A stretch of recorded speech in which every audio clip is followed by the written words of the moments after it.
Hi hello ಸ್ನೇಹಿತರೆ ನಮಸ್ಕಾರ. ನಾವಿವತ್ತು ನೋಡೋಣ ಡಾಕ್ಟರ್ನ ಆಫ್ ರೆಸ್ ಜುಡಿಕಾಟ ಪೂರ್ವ ನ್ಯಾಯದ ಸಿದ್ಧಾಂತ. ಇದರ ಒಂದು ಅರ್ಥವನ್ನು ತಿಳ್ಕೊಳ್ಳೋಣ ಮತ್ತು ಅದರ ಒಂದು ಪರಿಚಯ ಮಾಡ್ಕೊಳ್ಳೋಣ. ನೀವು ಇಲ್ಲಿ ನೋಡ್ಬೋದು ಸ್ನೇಹಿತರೆ, ರೆಸ್ ಅಂತಂದ್ರೆ ವಿಷಯ ಅಂದ್ರೆ ವಿವಾದ ವಿಷಯ, ಜುಡಿಕಾಟ ಅಂತಂದ್ರೆ ಅಡ್ಜುಡಿಕೇಟೆಡ್ ಅಂತ ಅರ್ಥ. ಅಂದ್ರೆ ಈಗಾಗಲೇ ಈ ಒಂದು ಪ್ರಕರಣವನ್ನ ಇತ್ಯರ್ಥ ಮಾಡಲಾಗಿದೆ ಅಂತ ಅರ್ಥ. ರೆಸ್ ಜುಡಿಕಾಟ ಎಂಬುದು ಒಂದು ಲ್ಯಾಟಿನ್ ನ ಒಂದು ನುಡಿಗಟ್ಟಾಗಿರುತ್ತೆ ಸ್ನೇಹಿತರೆ. ಅದು ನಾವಿಲ್ಲಿ ನೋಡೋಣ ಇದರ ಒಂದು ಸಾಮಾನ್ಯ ಅರ್ಥ.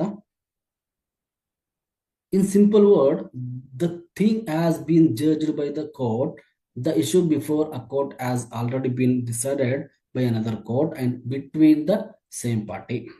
ಒಂದು ಪ್ರಕರಣವನ್ನ ಅದೇ ನ್ಯಾಯಾಲಯದಲ್ಲಿ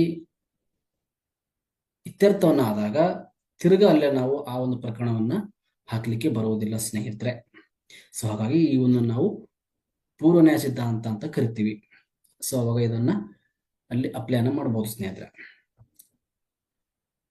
ರೆಸ್ ಜುಡಿಕಾಟದ ಒಂದು ಡೆಫಿನೇಷನ್ ಅನ್ನು ನೋಡೋಣ.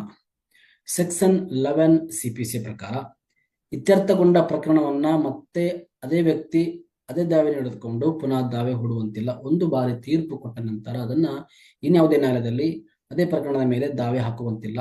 ಅದರ ವಿರುದ್ಧ ನೀವು ಅಪೀಲ್ ಹೋಗಬಹುದು, ಅದನ್ನು ಬಿಟ್ಟರೆ ಬೇರೆ ದಾರಿ ಇಲ್ಲ ಅಂತ ಹೇಳ್ತಾರೆ ಸ್ನೇಹಿತರೆ. ಅಂದ್ರೆ ಒಂದು ಪ್ರಕರಣವನ್ನ ಇತ್ಯರ್ಥ ಆದಾಗ ಅದೇ ಪ್ರಕರಣದ ಕುರಿತಾಗಿ ಫ್ರೆಶ್ ಕೇಸನ್ನು ಹಾಕ್ಲಿಕ್ಕೆ ಬರುವುದಿಲ್ಲ.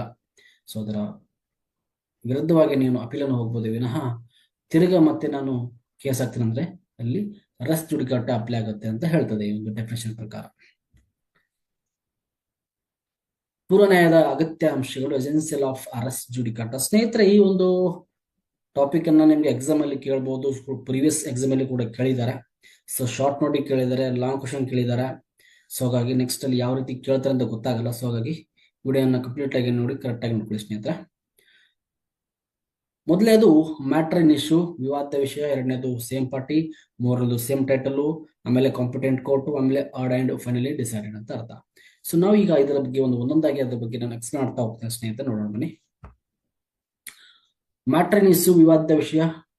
ವಿವಾದವಾದ ವಿಷಯವು ದಾವೆಗೆ ಮತ್ತು ದಾವೆಯಲ್ಲಿ ರೂಪಿಸಲಾದ ವಿವಾದಾಂಶಕ್ಕೆ ನಿರ್ಣಯಿಸಲ್ಪಡಬೇಕಾಗಿರುವ ವಸ್ತು ವಿಷಯಕ್ಕೆ ನೇರವಾಗಿ ಸಾರಭೂತವಾಗಿ ಸಂಬಂಧಪಟ್ಟಿರಬೇಕು. ನಾನು ನಿಮಗೆ ಒಂದು ಎಕ್ಸಾಂಪಲ್ ಕೊಡ್ತಾ ಹೋಗ್ತೀನಿ, ನಿಮ್ಗೆ ಅರ್ಥ ಆಗಲಿ ಅಂತ ನಾನು ಕ್ಲಿಯರ್ ಆಗಿ ಹೇಳ್ತಾ ಇದ್ದೀನಿ.